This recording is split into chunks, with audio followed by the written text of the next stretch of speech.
Երևանում տեղի ունեցած ողբերգական դեպքը կրկին բարձրացրել է առողջապահական համակարգում պատասխանատվության և վերահսկողության կարևոր հարցերը։ Մարտի 22-ին Սուրբ Գրիգոր Լուսավորիչ բժշկական կենտրոնում 40-ամյա ծննդկանի մահը ոչ միայն ցավալի մարդկային կորուստ է, այլև լուրջ ազդակ, պարզելու, թե արդյոք ամեն ինչ արվել է բժշկական կանոնների համաձայն։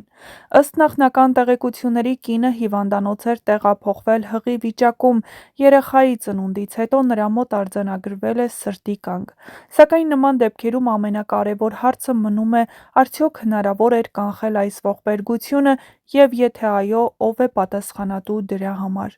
Դեպքի առթիվ նյութերը փոխանցվել են Հայաստանի Հանրապետության Քննչական կոմիտե, որտեղ արդեն նախաձեռնվել է քրեական վարույթ։ Սա նշանակում է, որ գործը մտել է իրավական հարթություն և առաջիկայում իրականացվելու են մի շարք քննչական գործողություններ իրական պատկերը վերականգնելու համար։ Ինչպես հայտնել է ֆոտոլրագրող Գագիկ Շամշյանը, ծննդկանը մահացել է ոչ թե Արմենիա բժշկական կենտրոնի ծննդատանը, այլ Սուրբ Գրիգոր Լուսավորիչ բժշկական կենտրոնում։ Նա 40 տարեկան է եղել։ Մարտի 22-ին ողբերգական դեպք է տեղի ունեցել Երևանում։ Ժամը 14:20-ի սահմաններում Սուրբ Գրիգոր Լուսավորիչ բժշկական կենտրոնում մահացել է Երևանի բնակիչ 40-ամյա Հասմիկ Մ-ն։ Նշված բժշկական կենտրոնի ծննդատուն էր տեղափոխվել հղի վիճակում, և երեխայի ծնվելուց հետո նրա մոտ արձանագրվել է սրտի կանգ։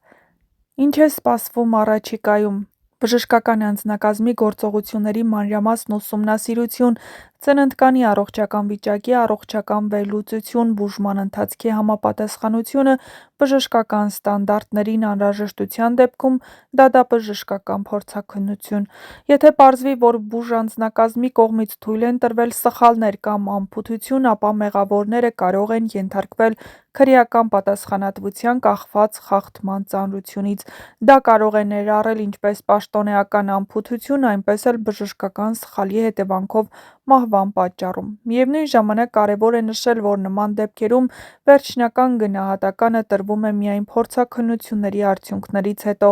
Հաճախ սրտի կանգը կարող է լինել նաև անկանխատեսելի բարդություն, սակայն դա չի բացառում պարտադիր պատասխանատվության հարցը, եթե եղել են բացթողումներ։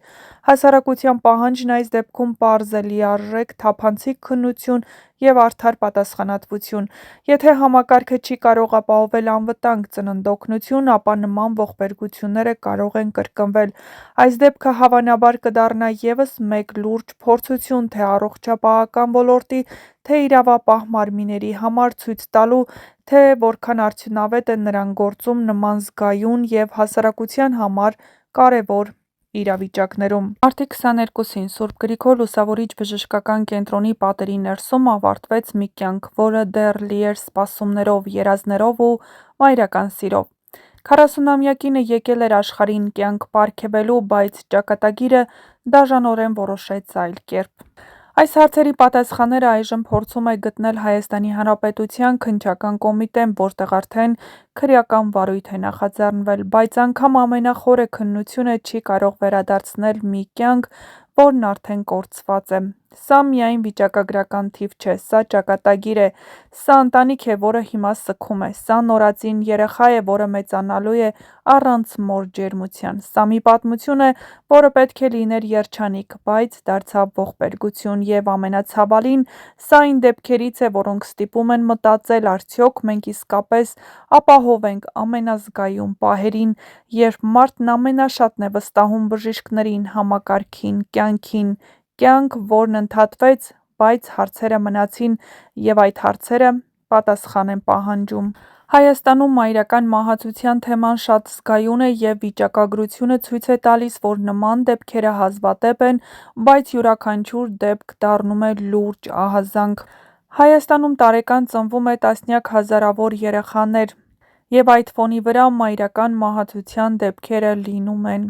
Այստեղ ամենակարևորը թվերը չեն, թիվը կարող է լինել մեկ, բայց այդ մեկը մի ամբողջ կյանք է, մի ընտանիք, մի նորածին երեխա է առանց մոր, մի պատմություն, որը պետք է երջանիկ ավարտ ունենար։ Ու հենց դրա համար նման դեպքերը Հայաստանում միշտ մեծ արձագանք են գտնում։ Ճիշտ է, մայրական մահացությունը Հայաստանում ցածր է համաշխարհային շատ երկրների համեմատ, սակայն յուրաքանչյուր դեպք քննության և պատասխանատվության հարց է դառնում, և հենց այդ մեկ դեպքն է, որ կարող է բացահայտել համակարգի թույլ կողմերը։ Այս ծանր ու անդառնալի կորստի կապակցությամբ խորին ցավակցություն ենք հայտնում հանգուցյալի ընտանիքին, հարազատներին ու մտերիմներին, կյանք, որը պիտի շարունակվեր լի սիրով, խնամքով ու մայրական ջերմությամբ, ցավոք ընդհատվեց ամենացավալի պահին։ Թող Աստված ուժ տա ընտանիքին դիմանալու այս անսահման վշտին, իսկ փոքրիկին խաղաղ ու պաշտպանված մեծանալու։ Բառերը հաճախ անզոր են նման ցավի առաջ,